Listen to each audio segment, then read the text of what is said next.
tarde, pessoal. Tudo bem? Obrigado por estarem conosco essa tarde para o nosso primeiro TD remoto que a gente faz aí acompanhando essa onda do novo normal, né? Me apresentando aqui, meu nome é André Freitas, sou pré-vendas de Palo Alto na Arrow e hoje vamos fazer aqui uma introdução sobre Next Generation Firewall, colocar um pouquinho da mão na massa. Iniciando aqui mostrando para vocês o nosso time. Eu sou André Freitas, como mencionei, pré-vendas aqui na Arrow. Aqui está o meu contato, para quem quiser já anotar também o meu e-mail. A gente vai falar sobre algumas ferramentas e alguns programas da Palo Alto que eu posso suportá-los no que vocês quiserem, eu vou comentar mais aqui isso. E também a gente tem aqui participando com a gente o Bruno Monzani, que é o nosso gerente de produto, que pode auxiliá-los aí em qualquer coisa da parte de parcerias, descontos, planos de capacitação ou campanhas, marketing, vocês podem contactá-lo. Agora falar um pouquinho sobre a Palo Alto Networks. Palo Alto Networks é uma empresa líder em cybersecurity. Cerca de 85% da Fortune 100 e mais da metade da Global 2000 já utilizam Palo Alto dentro da sua infraestrutura. É uma empresa que cresce aí cerca de 30% ano a ano. Temos mais de 64 mil clientes espalhados pelo mundo. Na verdade, é interessante quando a gente fala de segurança da informação, falar a quantidade de clientes, não para carteirar e falar que nós somos uma empresa que vende muito, mas quando fala em cibersegurança, quanto maior a sua base, mais rápido e mais eficaz é a detecção de ameaças que está acontecendo ao redor do mundo. E nós somos 8 vezes líder em sequência do Gartner. E o relatório do Gartner ele é baseado no eixo X e eixo Y, e aqui a habilidade de execução, eu costumo chamar isso de cliente feliz, quando a gente realmente entrega o que o Firewall propõe, a gente vai lá para cima, nosso Firewall está mais acima, e a parte de visionários a gente está mais também à direita, que é toda a parte de inovação e as funcionalidades que a gente coloca dentro do equipamento. O Gartner tem dois tipos de relatório, tem o de Firewall, Next Generation Firewall, e também tem um outro relatório de Gartner que se chama de UTM, que na verdade a grande diferença dos dois é que o propósito do UTM é totalmente diferente, é ter um equipamento que faz todas as funcionalidades e também a arquitetura. Nossa arquitetura é de Firewall, não é uma arquitetura de UTM. Então a gente compete na parte de Next Generation Firewall. E acreditávamos que a segurança da nossa empresa era feita no perímetro. E fazíamos esse controle praticamente baseado em IP Port Protocol. Isso surgiu a primeira leva de firewalls. Então a gente protegia aqui e colocava que o IP do André para acessar o site do UOL, acessava na porta de protocolo web e a gente permitia ou bloqueava. Isso era muito gastoso, muito complicado, humanamente impossível quando se falava de IPv6. E acontece que surgiu a nova onda de Next Generation Firewall, justamente porque a gama de aplicações cresceu muito. E era impossível fazer isso. Então, quais são os 3 pilares do Next Generation Firewall? Primeiramente, enxergar a aplicação. Então, a gente não mais bloquear o IP do UOL ou o IP do LinkedIn, o IP do YouTube, mas bloquear a aplicação, bloquear o Google Drive, o LinkedIn, o WhatsApp, o Gmail. Então, enxergar a aplicação é muito mais fácil do que acessar o e-mail. E a gente começa a enxergar aqui a aplicação diretamente em Layer 7, né? Que a gente chama de enxergar a aplicação, não fazer mais o bloqueio por IPs. O segundo pilar dos Next Generation Firewalls é enxergar os usuários, não fazer mais o IP 192 acessando 172.16 e fazer bloqueios ou permissões, mas colocar que o André Freitas pode acessar a aplicação A, B, C ou D. Ou que o Bruno pode só acessar a aplicação D em determinados horários. Então, fazer o bloqueio baseado em usuários. E também o André, imagina que o André tem um monte de dispositivos. Então, saber da onde que o André está acessando. Está acessando de uma Smart TV, de um telefone, está acessando de uma câmera, da onde que está partindo esse acesso. Então, enxergar da onde está partindo esse acesso também faz muito sentido. Enxergar o conteúdo. Saber que se o que está passando nesse firewall aqui, se esses 500 MB que o André baixou na última hora, anexo de e-mail, ou era o novo CD do Foo Fighters que ele baixou. Então, saber o conteúdo que esse colaborador está baixando também é muito importante. E saber se esse conteúdo que ele baixou estava contaminado, estava com algo, com malware, com antivírus, com comandos lá dentro. Então, fazer features de prevenção também nesses arquivos em tudo que é baixado. Agora, imagina que nesse exato momento, desde que a gente começou esse webinar, tem cerca aí de 1 milhão de chineses criando novos malwares. E praticamente um antivírus ele é baseado em assinatura, no algo que já foi visto antes que a gente testou. Ou imagina que tem algo feito exatamente para o André. Ele viu que o André estava numa festa final de semana e ele mandou um e-mail para o André falando: vejam as fotos do final de semana, ficaram ótimas.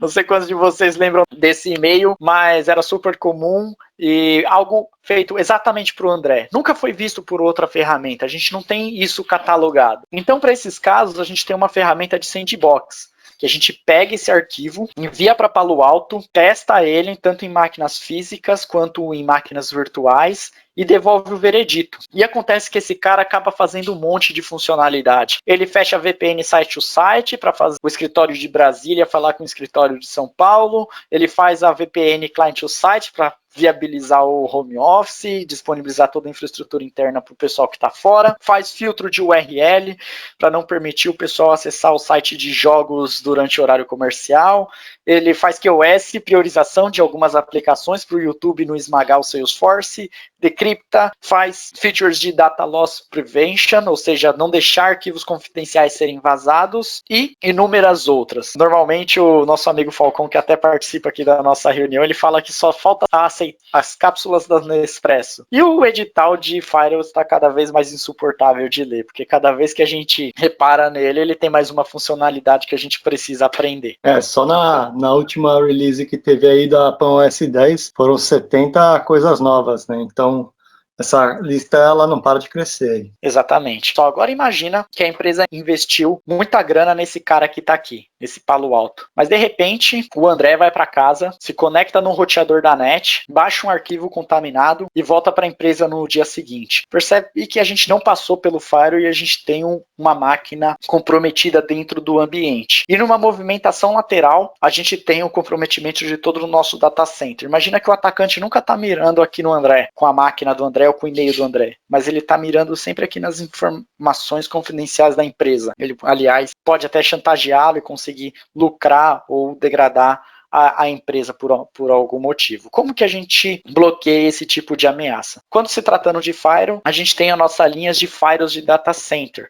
que pode mitigar esse tipo de comportamento e numa movimentação lateral a gente pegar. Então o firewall de data center não serve só para segmentar as máquinas que estão aqui dentro do nosso data center, mas também fazer o que a gente chama de microsegmentação e verificar todo o conteúdo que vai do usuário para dentro do data center. Mas agora eu pergunto para vocês, quanto que é um link bom de internet? O que vocês consideram um link bom de internet? Mas quando a gente fala de firewalls de perímetro, nós temos um limitador, que é justamente a internet. Então, temos aí link de 300 MB, link de 1 GB. Então, aqui a gente tem muita gente fazendo esse tipo de firewall de perímetro, porque a gente tem um limitador, fazer todas aquelas funcionalidades.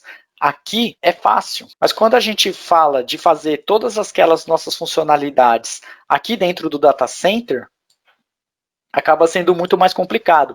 Dentro do data center, a gente não tem mais o limitador de internet. A gente está falando de porta 1 GB, porta 40 GB, 100 GB de throughput. Então, fazer todas essas funcionalidades aqui embaixo é muito difícil. Para isso, a gente tem a nossa linha de firewalls de data center totalmente preparado para atender todas essas funcionalidades aqui dentro do nosso data center. Por que a gente consegue fazer todas essas funcionalidades onde nem todos os vendors conseguem atuar ali embaixo dentro do data center? Por causa da nossa arquitetura. A gente foi a gente foi criado já pensando em verificar todas aquelas funcionalidades. Então a gente consegue verificar tudo aquilo numa única passada do pacote, ou que a gente chama muitas vezes de processamento em paralelo. Então a gente verifica tudo aquilo, a gente tem menos latência e também nossa arquitetura é constituída por dois planos, planos de controle e planos de dados. Então no plano de dados ficam os dados dos colaboradores, ou a página web que o colaborador está, e de repente num comportamento que não é tão comum, ou quando você sofre um ataque, você não perde gerência da caixa, porque o plano de controle fica fica totalmente separado. Ou seja, quando você compra um firewall da Palo Alto, praticamente é como se tivesse dois hardwares lá dentro. Um hardware para controlar e gerenciar e um outro hardware para passar os dados que o colaborador está acessando, todas as páginas web, as aplicações estão passando pelo outro lado. Tem um dado do Gartner que fala que nesse ano cerca de 80% do tráfego já é criptografado. Nós, além de termos um hardware, uma solução totalmente preparada para receber esse tipo de trabalho, nós podemos trabalhar o que a gente chama de trabalhar como um broker. A gente pega o dado criptografado que está passando entre o nosso firewall e está acessando, e a gente pode quebrar a criptografia desse pacote e enviar para uma ferramenta de pesquisa forense do cliente, uma ferramenta de DLP. Imagina que o cliente, nosso cliente, tem uma ferramenta super cara de DLP da Symantec, porém ela não vê tráfego criptografado. A gente pega esse tráfego, envia ele em texto limpo para a ferramenta da Symantec e integra com qualquer ferramenta de terceiro, ele devolve para a gente criptografa novamente e dá sequência no processo. Imagina dentro do data center, nós comentamos sobre ferramentas de data center, mas hoje a gente tem um ambiente de virtualização de rede, ou seja, muitas máquinas virtuais falam entre elas sem mesmo dentro do mesmo servidor físico. Como que a gente consegue proteger esse tipo de ambiente? Nós temos também Next Generation Firewalls virtuais que podem receber esse tipo de infraestrutura. Imagina que o mesmo problema que a gente comentou das máquinas virtuais aqui, a gente tem aqui. E uma máquina virtualizada contaminada rapidamente espalha essa contaminação por dentro do nosso data center. Então, os nossos firewalls virtuais, conhecidos como VM-Series, pode fazer o que a gente chama de microsegmentação dentro do ambiente virtualizado. E eu não sei quantos de vocês já ouviram falar no que a gente chama de Software Defined Data Center. O data center está cada vez mais automatizados e tem várias automatizações do tipo, quando o processamento passar de 80% e a memória passar de 70%, cria mais máquinas. Quando as máquinas derem uma aliviada, podem destruir essas máquinas. Então a gente está totalmente preparado para também atender esse ambiente. Na hora que for criada uma máquina automaticamente, a gente já insere ela dentro do contexto e também passa para dentro do VMC. Então a gente consegue também tratar esse tipo de tráfego quando a gente fala software defined data center, falando de integração com o NSX. Virtualizou a rede, virtualizou os servidores, a gente consegue também fazer o tráfego, visualizar outros tráfegos. Quando a gente fala de um NSX, ele tem um firewall integrado, mas é um firewall integrado como se fosse o firewall de primeira geração que a gente começou o início do nosso treinamento. Aqui a gente está falando de um Next Generation Firewall, deixando a página web só falar com banco de dados no protocolo SQL, por exemplo. E nós também podemos colocar esses firewalls virtuais dentro das nossas clouds, principalmente por causa de 4 motivos. O primeiro deles, proteção externa, proteger o perímetro da nossa cloud, assim como a gente protegia o ambiente on-premise, proteger o perímetro. Segundo ponto, estender a nossa rede interna para a nossa cloud pública, sem deixar que o tráfego aqui seja visualizado ou roubado. Então a gente estende a nossa rede, nosso data center para a nossa cloud com segurança. Terceiro ponto, segmentação interna, assim como comentamos que uma máquina aqui pode comentar com outra e espalhar o malware, fazer essa segmentação interna também dentro das nossas clouds. E usuários remotos. Imagina que muitas vezes a aplicação que o nosso colaborador está acessando não está mais dentro do nosso data center, já está dentro de uma cloud. Então você vai mandar todo mundo conectar no data center para depois subir para a cloud. Isso, além de fazer um estresse do nosso link de internet aqui, você vai aumentar a latência do colaborador. Por que não fechar uma VPN direto com a cloud e ele acessa diretamente a cloud? Então, um outro exemplo de utilização aí dos Next Generation Firewall. Nós temos também uma outra possibilidade que a gente chama de Prisma Access, que é um firewall na nuvem da Palo Alto, que a gente, assim como qualquer solução de cloud, você paga, você cresce só com upgrade de licença, você paga, tá usando, reduz a quantidade de hardware, mas aqui eu destaquei 4 tipos de utilizações dele. Imagina que nem toda aplicação do cliente acessa está dentro da nossa cloud privada. Tem uma gama imensa de aplicações que está dentro de um ambiente SaaS. Então faz sentido o cliente vir acessar aqui, fecha a VPN com o nosso data center para depois ir para o SaaS? Muitas vezes não faz sentido. Então vale a pena a gente já fechar a VPN com o firewall da Palo Alto, que está dentro dessas nuvens, e já sai direto para acessar a aplicação SaaS. Lembra que todo mundo aqui, todo mundo de acesso remoto, todos os ambientes remotos acessando aqui, você pode até estressar esse ambiente aqui e impactar toda a companhia. Reduz a sobrecarga entre o link da matriz. Então imagina que aqui todo mundo acessando aqui pode ser um problema, então a gente coloca todo mundo acesso daqui e daqui vai para o destino. Então não só as aplicações de nuvem, a gente alivia aqui também. reduzir a necessidade de novos hardwares. Imagina que a gente tem filiais remotas que não precisam de ter um hardware instalado, a gente fecha a VPN com o roteador que ela tiver lá, ou com um firewall legado que ela tem, fecha um túnel IPsec com Prisma-Access, e dali ele acessa todas as aplicações ou a cloud, e reduzir a latência entre matriz e filiais. Imagina que a gente pode usar toda a infraestrutura de uma nuvem pública, fazendo as filiais fecharem com Prisma-Access para ser um gateway das filiais. Então faz muito sentido também. Então, além de fechar VPN com usuários remotos, também fecha VPNs com sites inteiros ou localidades remotas. Eu vejo muito sentido também com clientes que estão adotando soluções de puramente SD-WAN. Então o cliente compra um hardware e substitui os roteadores de borda que ele tem, ou os firewalls antigos, com soluções de SD-WAN. Só que agora ele quer fazer uma saída local para não sobrecarregar o data center, uma saída local de internet. Então ele vai comprar um outro hardware. Então agora que aquela solução que ele tinha um hardware só, ele tem 2 hardwares. Por que não fechar uma VPN com o firewall da nuvem da Palo Alto, faz uma saída de gateway local, porque ele já tem aquela solução de SD-WAN, só encaminha para a matriz os dados que realmente ele tiver que acessar,